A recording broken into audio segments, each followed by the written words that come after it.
Bienvenue à la vidéo de formation sur le harcèlement en milieu de travail du Conseil des ressources humaines du secteur culturel, milieu de travail respectueux dans les arts. Cette vidéo, d'une durée d'environ 30 minutes, a été produite afin de permettre aux travailleurs culturels de se familiariser avec leurs obligations relatives au harcèlement et au harcèlement sexuel en milieu de travail. Dans cette vidéo, le terme « travailleur culturel » comprend les individus pouvant être désignés comme employés, artistes, contractants et bénévoles. Le terme « employeur » comprend les conseils d'administration et les organismes artistiques. L'utilisation du genre masculin a été adoptée afin de faciliter la nature et n'a aucune intention discriminatoire. L'objectif de la vidéo est d'identifier des situations auxquelles les travailleurs culturels pourraient faire face et de les équiper en conséquence pour qu'ils puissent naviguer les incidents de harcèlement. Elle permettra aussi aux travailleurs culturels de prendre connaissance de leurs droits à porter plainte, que ce soit auprès de leur employeur ou de leur syndicat. Nous vous invitons à visionner le webcast propre à votre province pour connaître les obligations légales relatives au harcèlement en milieu de travail que les travailleurs culturels et les employeurs pourraient avoir. D'autres ressources, y compris le webcast, sont disponibles à milieudetravail-artrespectueux.ca. Vous trouverez dans la vidéo 4 scénarios démontrant différentes situations dans lesquelles des cas de harcèlement et de harcèlement sexuel en milieu de travail pourraient survenir. Chaque scénario a été conçu pour décrire 3 problèmes distincts qui déclenchent les droits et les obligations relatifs au harcèlement. Après chaque scénario, les problèmes clés seront identifiés. Les endroits dans lesquels les travailleurs culturels ont tendance à ne pas défendre leurs droits de protection contre les conduites seront explorés et de meilleures pratiques pour remédier à chaque type de situation seront recommandées. Afin de minimiser la répétition, les scénarios ont été conçus de manière à souligner et renforcer certains problèmes, défis et leçons spécifiques. Sachant qu'il y aura du chevauchement entre les scénarios, à la fin de la vidéo, des éléments à tenir en compte et un questionnaire permettant d'approfondir les leçons à retenir seront fournis aux travailleurs culturels.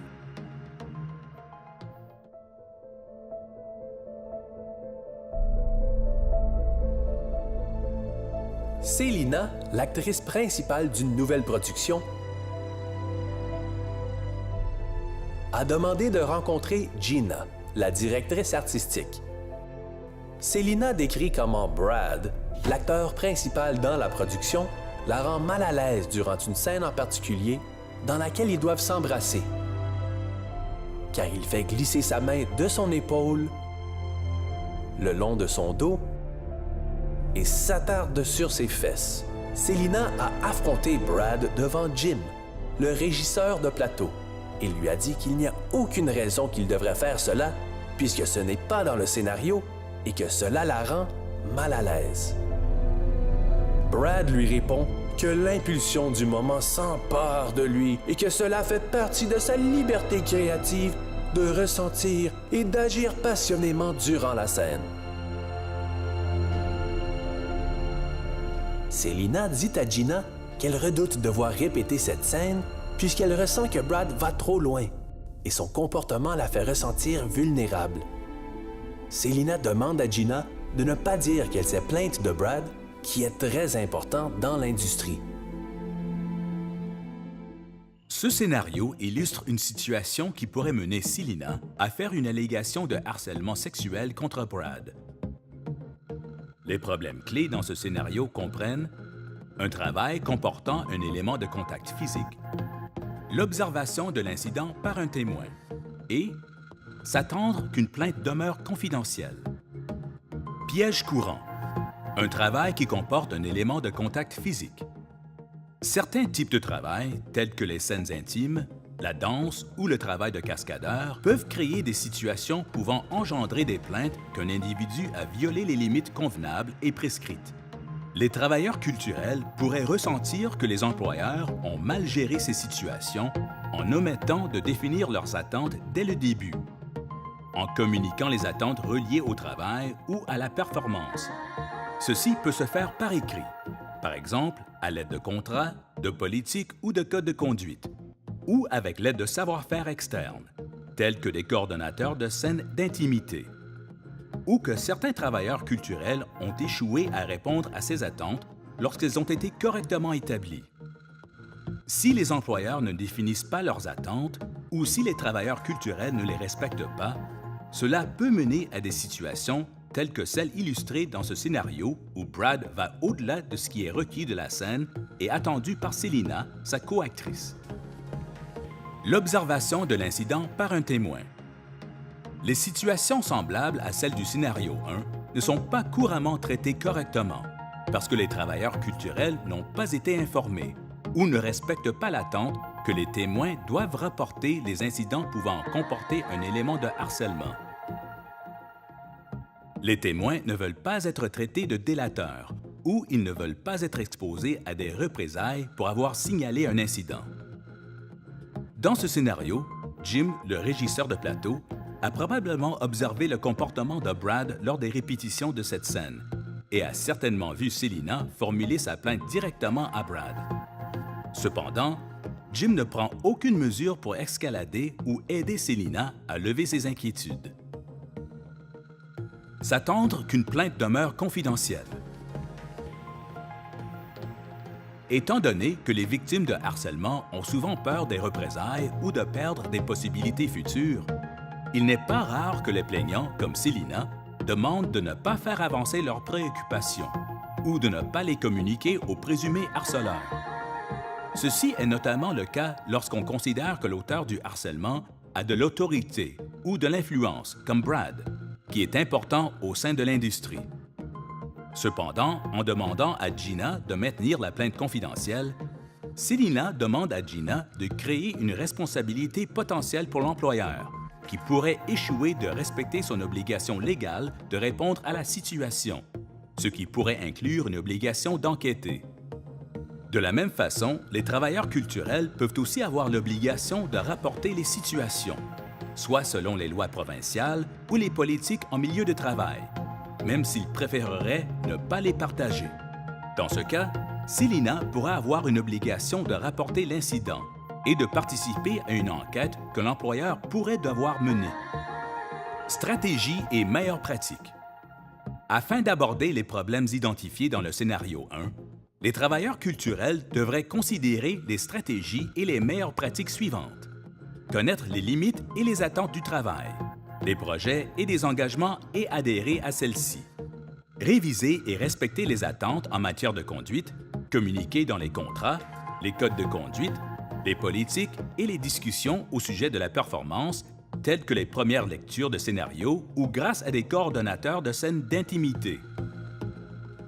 Les travailleurs culturels devraient aussi connaître les protocoles de conduite, les lignes directrices pour la performance et les politiques externes qui pourraient exister, tels que ceux développés par des syndicats, guildes et associations. Ces outils peuvent aider les travailleurs culturels à comprendre quel type de comportement devrait être rapporté et inversement, quel aspect de leur propre comportement pourrait être inapproprié ou offensif aux autres. Comme témoin, signaler les incidents observés qui pourraient comprendre du harcèlement ou du harcèlement sexuel. Prendre connaissance des méthodes que l'employeur pourrait avoir instaurées pour aider les témoins à signaler des incidents, tels que des formulaires, des moyens électroniques ou des services d'écoute téléphonique. Prendre connaissance des lignes directrices relatives aux détails qui devraient signaler par les témoins, c'est-à-dire le qui, quoi, où et quand lié à l'incident, et quelles qu'en soient les lignes directrices. Être prêt à répondre de manière objective pour s'assurer que les employeurs soient en mesure de répondre aux incidents de façon appropriée. Comprendre aussi que les témoins pourraient avoir des obligations de réduire les risques de harcèlement en milieu de travail, en matière de santé et de sécurité, ce qui signifie qu'ils ne peuvent pas observer un incident de harcèlement potentiel et simplement l'ignorer. Comprendre que les plaintes et les incidents de harcèlement ne peuvent pas demeurer confidentiels, sous toutes circonstances. Tout comme les travailleurs culturels pourraient être obligés de rapporter les incidents et les plaintes de harcèlement potentiels, les employeurs ont des obligations de réduire les risques de harcèlement et pourraient être obligés d'enquêter. Les travailleurs culturels doivent comprendre que les superviseurs qui reçoivent des plaintes ne peuvent pas les ignorer, parce que s'ils le font, ils violent l'obligation qu'ils ont de protéger le travailleur culturel. Les travailleurs culturels qui jouent un rôle de supervision devraient être conscients que les responsabilités associées à ne pas donner suite à un incident ou une plainte de harcèlement ne reposent pas seulement avec l'employeur. En ne respectant pas leur obligation d'assurer la sécurité des travailleurs culturels, les superviseurs pourraient être personnellement passibles d'amende ou d'autres sanctions légales.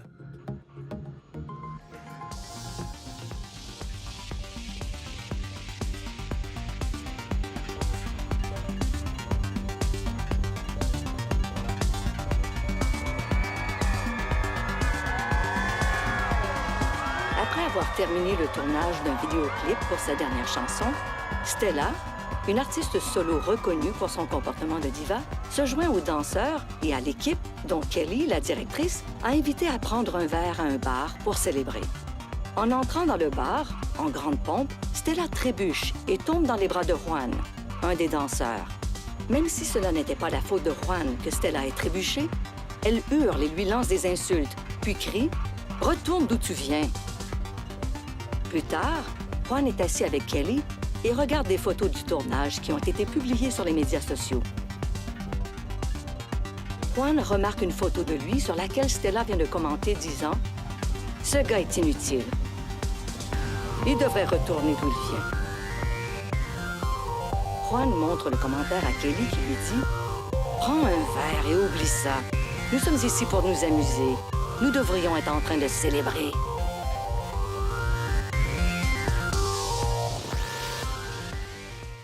Ce scénario illustre une situation qui pourrait mener à une allégation de harcèlement par Juan. Juan pourrait affirmer que le comportement de Stella constitue du harcèlement discriminatoire, fondé sur sa race, son origine ethnique et son lieu d'origine, ainsi que de l'intimidation, y compris de la cyberintimidation. Le scénario 2 comprend les problèmes suivants. Tolérer une inconduite régulière de personnes importantes. Qu'est-ce qui constitue le milieu de travail? Et l'inconduite sur les médias sociaux. Piège courant. Tolérer l'inconduite régulière de personnes importantes. Ce n'est pas rare pour une personne comme Stella d'être reconnue comme quelqu'un qui maltraite régulièrement les autres, fondée sur une perception prestigieuse d'elle-même au sein de l'industrie. Il n'est pas rare non plus pour les travailleurs culturels d'avoir l'impression de ne pas pouvoir en parler lorsque ce comportement se manifeste d'une manière qui pourrait correspondre à la définition du harcèlement ou de l'intimidation. Les leaders et les travailleurs culturels peuvent tolérer ou permettre ce genre de comportement de manière à ce qu'il devienne accepté et même attendu. Un exemple pourrait être un agent hyperagressif, une diva comme Stella, un chorégraphe aux demandes extravagantes ou un donateur menaçant qui utilise son influence financière sur une production. Les travailleurs culturels doivent savoir qu'il existe des protections légales contre les représailles pour avoir défendu leurs droits à un environnement de travail exempt de harcèlement. Qu'est-ce qui constitue le milieu de travail?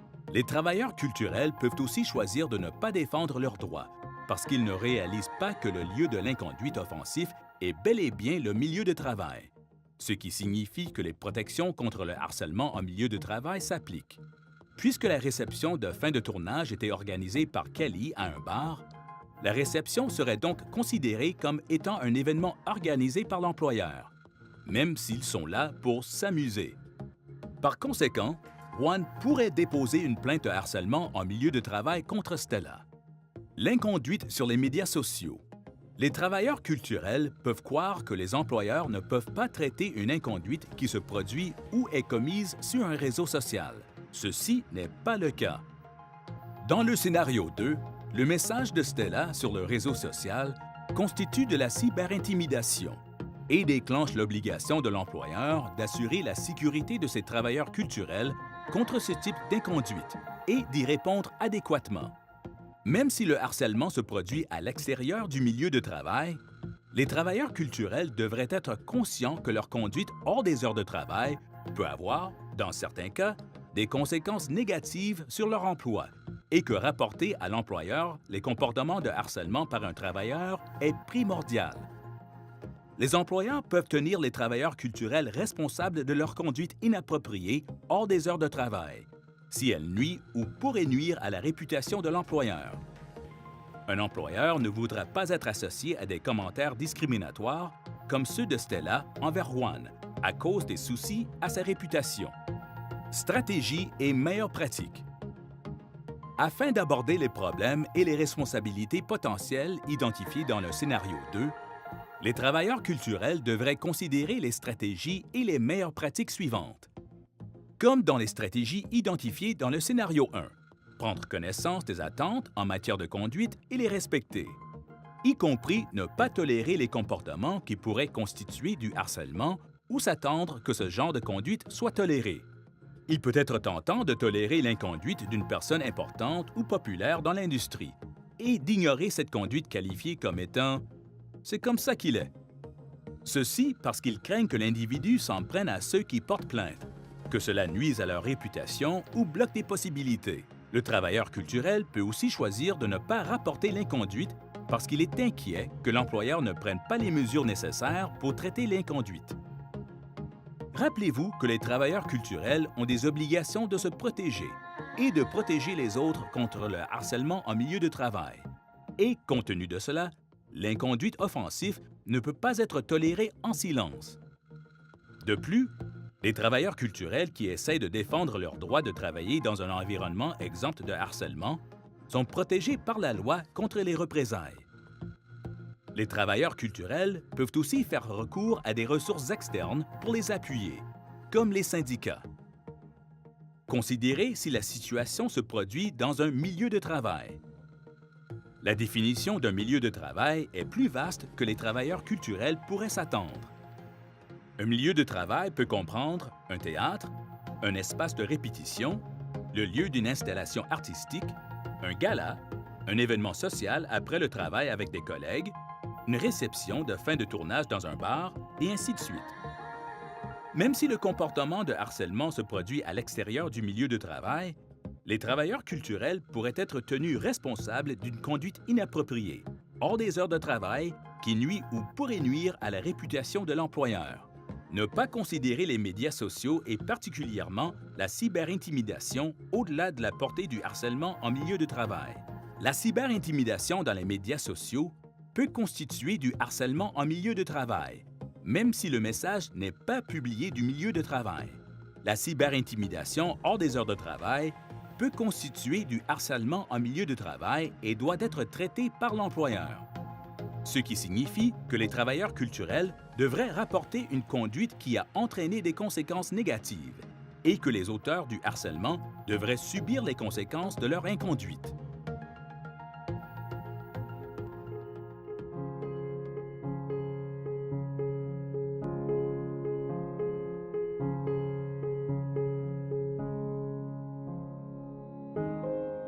Claude, un conservateur adjoint dans une galerie, surveille l'installation de peinture pour l'exposition dont l'ouverture est prévue pour le lendemain.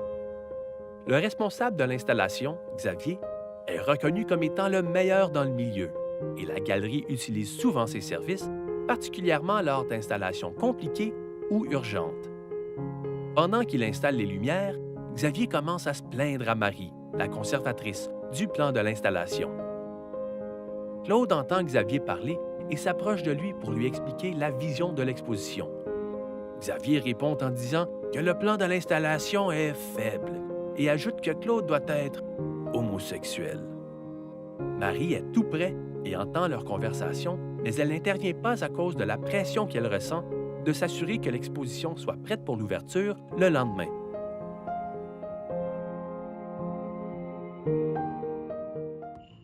Le scénario 3 illustre une situation dans laquelle Claude pourrait porter une plainte de harcèlement, y compris du harcèlement discriminatoire par Xavier. Les problèmes clés dans ce scénario comprennent l'inconduite par de tiers contractants, la tolérance de l'inconduite par l'employeur et des incidents qui se produisent lorsqu'on dispose d'un délai très court et qu'on est soumis à une obligation de résultat. Piège courant. L'inconduite par de tiers contractants.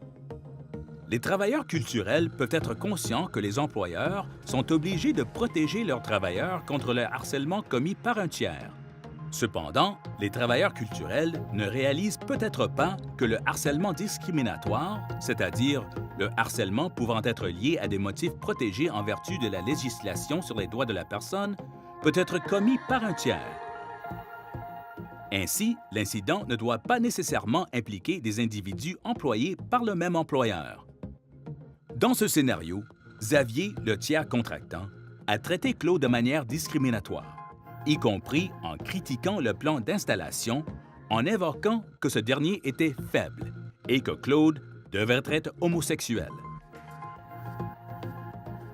Dans certaines circonstances, les employeurs peuvent être tenus responsables d'une violation à la législation sur les droits de la personne par des non-salariés, tels que les contractants lorsque la discrimination, y compris le harcèlement discriminatoire, a un lien suffisant au contexte de l'emploi.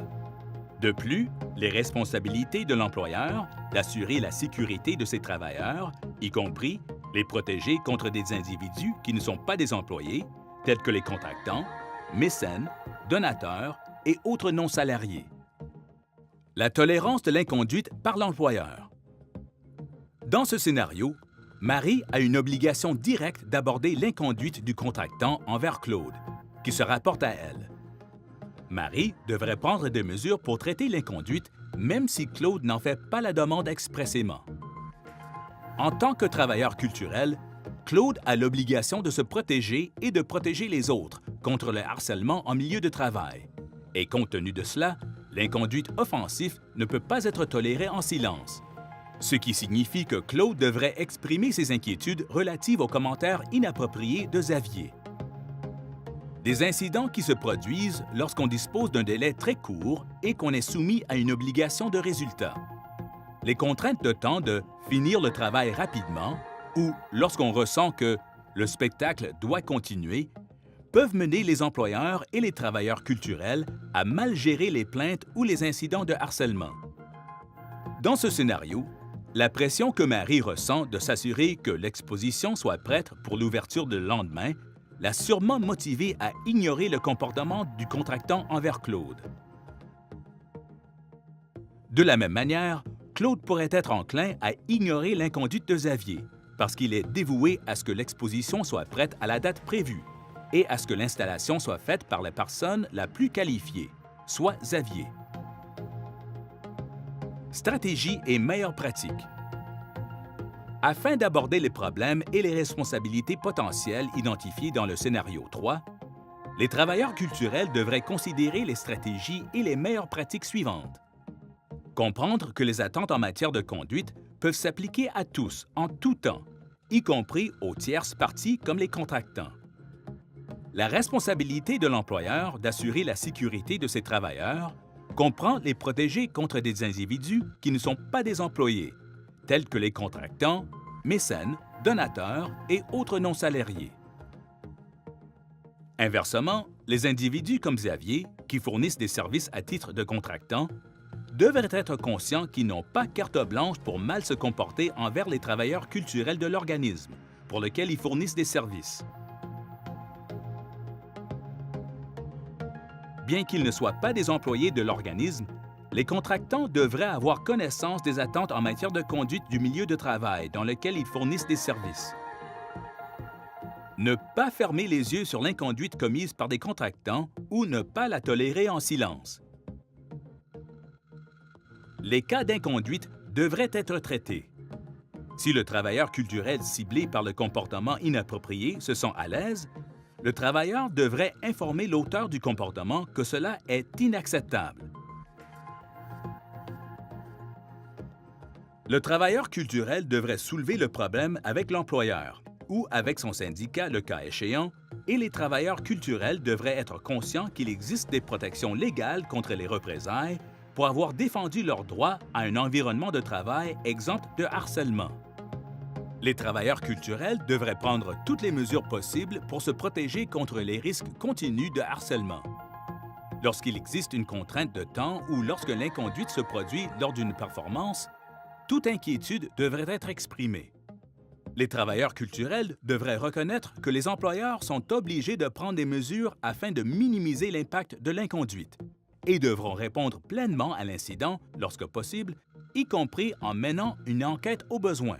Par exemple, dans le scénario 3, si le travailleur culturel soulève des inquiétudes, la conservatrice pourrait choisir de séparer le contractant et le conservateur adjoint pour ensuite aborder le problème à fond, dès que possible.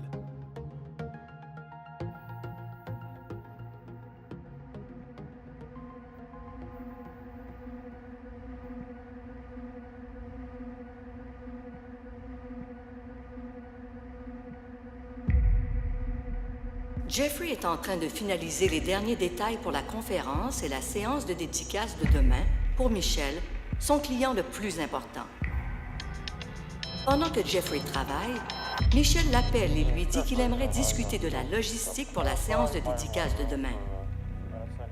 Il demande à Jeffrey de le rejoindre à sa chambre d'hôtel.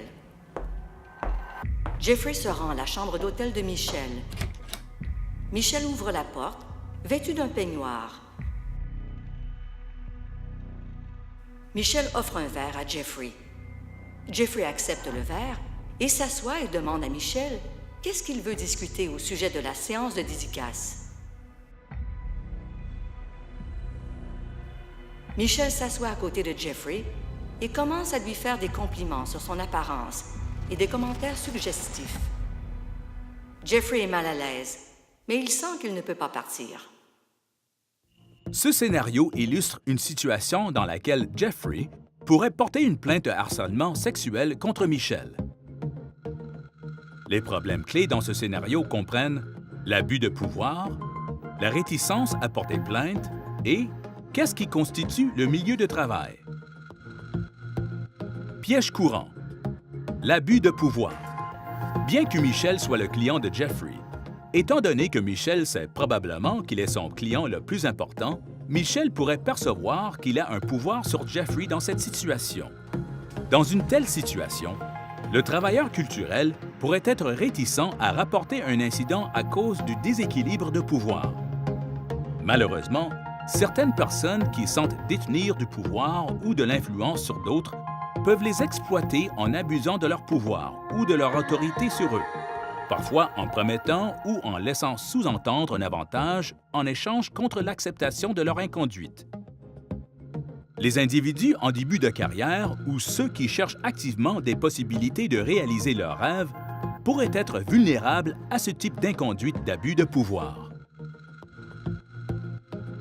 La réticence à porter plainte. Comme Jeffrey, la victime de toute conduite indésirable peut être réticente à porter plainte ou à défendre ses droits, même dans les cas où il existe des attentes en matière de conduite et des exigences d'avoir d'autres personnes présentes.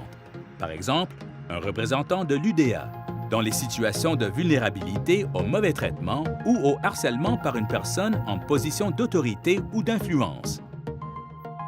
Qu'est-ce qui constitue le milieu de travail? Tout comme au scénario 2, les travailleurs culturels pourraient ne pas reconnaître, étant donné les exigences du poste de Jeffrey, que la chambre d'hôtel de Michel peut être considérée comme un milieu de travail, ce qui pourrait mener l'employeur à devoir prendre des mesures ou à imposer des mesures afin d'assurer la sécurité de Jeffrey. Jeffrey pourrait aussi devoir prendre des précautions raisonnables pour assurer sa propre sécurité. Stratégie et meilleures pratiques. Afin d'aborder les problèmes et les responsabilités potentielles identifiées dans le scénario 4, les travailleurs culturels devraient considérer les stratégies et les meilleures pratiques suivantes. Les travailleurs culturels devraient comprendre leur rôle et responsabilités lorsqu'ils sont victimes ou témoins de harcèlement. Les travailleurs culturels devraient exprimer leurs préoccupations et devraient le faire parce qu'agir est leur responsabilité, dans l'intérêt supérieur de leur propre sécurité et de celle des autres. Agir dans l'intérêt supérieur de leur sécurité pourrait vouloir dire que les travailleurs culturels devraient prendre des mesures pour éviter des situations risquées, dans la mesure du possible, comme la situation dans laquelle Jeffrey se retrouve lorsqu'il accepte de rencontrer Michel dans sa chambre d'hôtel plutôt que de suggérer de le rencontrer dans un endroit public.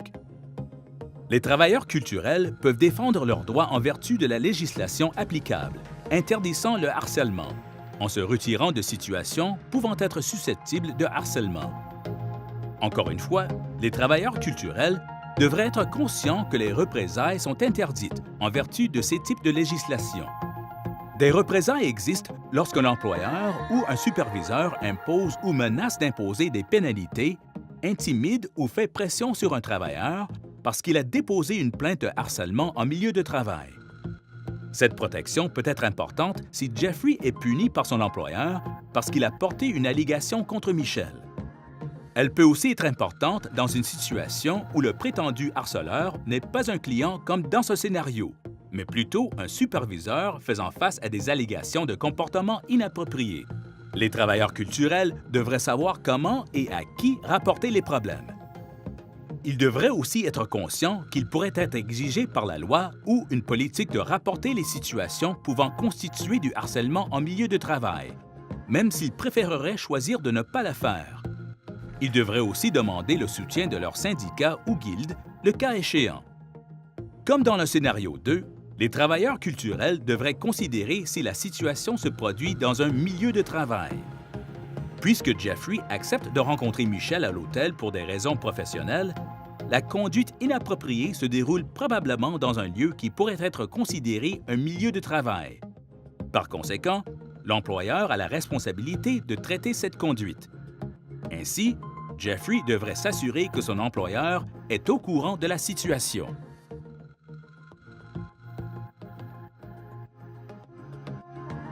Le harcèlement en milieu de travail est maintenant de plus en plus complexe à naviguer pour les travailleurs culturels et les employeurs. La sensibilisation du public à des cas très médiatisés, les mouvements « Moi aussi » et « Time's Up », le renforcement des protections législatives et l'étendue des droits des travailleurs culturels ont encouragé les victimes et les témoins de ce type d'inconduite en milieu de travail à faire part d'incidents vécus ou observés et à porter plainte. Elle a incité les employeurs à compter sur la responsabilisation des travailleurs culturels pour contribuer à atteindre le but, un milieu de travail exempt de harcèlement.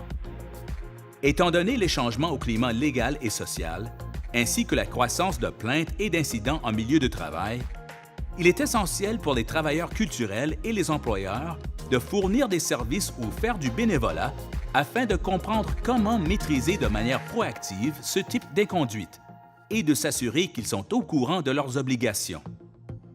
Les travailleurs culturels devraient aussi aspirer à aller au-delà de la conformité de base quant à leurs obligations relatives au harcèlement en milieu de travail.